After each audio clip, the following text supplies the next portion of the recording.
காலிஃப்ளவரில் எப்போவுமே அந்த பூச்சி இருந்துகிட்டே இருக்கும் இல்லையா? ஸோ அதுக்காக தண்ணி நம்ம கொதிக்க வச்சுட்டு அதில் காலிஃப்ளவர் போட்டுட்டு கொஞ்சம் கல் உப்பு போட்டு அந்த பூச்சியெல்லாம் இது பண்ணிட்டு ஆற வச்சுட்டு ரொம்ப வேக வச்சிடக்கூடாது. கொஞ்சமாக அந்த ஹாட் வாட்டரில் போட்டு எடுத்து வடிகட்டிட்டு அதை நல்லா மேஷ் பண்ணிடணும். ரொம்ப நைஸாக மேஷ் பண்ணாமல் ஒன்று ரெண்டுமா அந்த காலிஃப்ளவர் தெரிகிற மாதிரி மேஷ் பண்ணிவிட்டு அதில் கார்ன்ஃப்ளவர் பவுடர், கடலை மாவு, சில்லித்தூள், ஜீரகத்தூள் எல்லாம் போட்டுட்டு வெங்காயம், கருவேப்பிலை எல்லாம் போட்டு நல்லா மிக்ஸ் பண்ணிடணும். உப்பு போட்டுக்கணும் தேவைக்கேற்ற அளவுக்கு.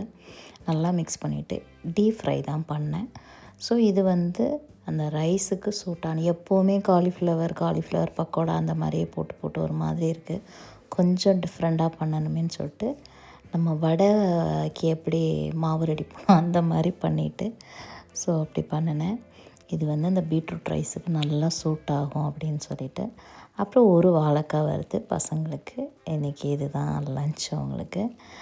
அண்ட் பீட்ரூட் சாதம் எப்படி பண்ணேன்னா, பீட்ரூட் ஃபஸ்ட்டு ஒரே ஒரு பீட்ரூட் எடுத்து நல்லா தோல் ரிமூவ் பண்ணிவிட்டு அதில் அந்த கிரேட் துருவிட்டு அதுக்கப்புறம் ஒரு கடாயை வச்சு வெங்காயம், எண்ணெய் ஊற்றிட்டு சோம்பு, காஞ்ச மிளகாய், அப்புறம் வெங்காயம், அதுக்கப்புறம் ஒரு 1-2 இடித்து வச்ச 2 பல் பூண்டு அதையும் அதிலே சேர்த்து நல்லா வதக்கணும். கொஞ்சம் கோல்டன் அந்த எப்படி சொல்கிறது, ஒரு மாதிரி பளபளன்னு இருக்கும் இல்லையா, கோல்டன் கலர் அந்த டைப் வரும்போது அதில் நம்ம பீட்ரூட்டை போட்டுறணும்.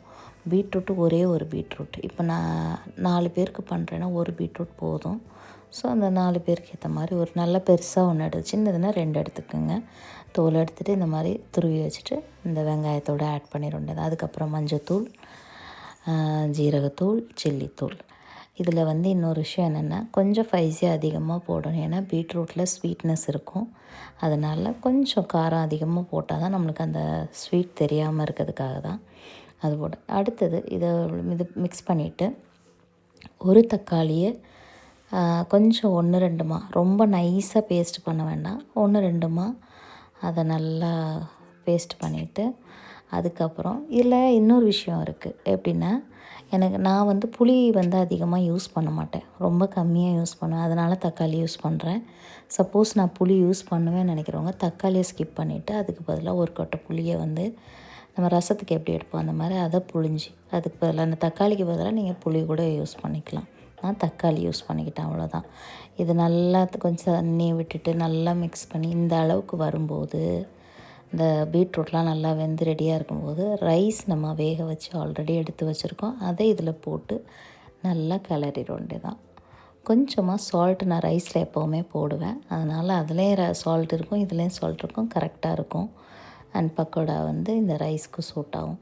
ஸ்கூல் லன்ச் பேக்குக்கு நல்ல ஒரு இது பசங்க சாப்பிடுவாங்க. ஒரே ஒரு வாழைக்காய் அவங்க 2 பேருக்கும் வறுத்து. இந்த காம்போ எப்படி இருக்குன்னு கமெண்டில் சொல்லுங்கள். இதே மாதிரி புதுசாக நான் ஏதாவது ஸ்கூலுக்கு பண்ணுறதெல்லாம் உங்கள் கூட ஷேர் பண்ண நம்ம சேனலை சப்ஸ்கிரைப் பண்ணிக்கோங்க, சப்போர்ட் பண்ணுங்கள், ஹைப் பண்ணுங்கள், அதே மாதிரி லைக்கும் பண்ணுங்கள். சேனலை மறக்காமல் சப்போர்ட் பண்ணிகிட்டே இருங்க. தேங்க்யூ.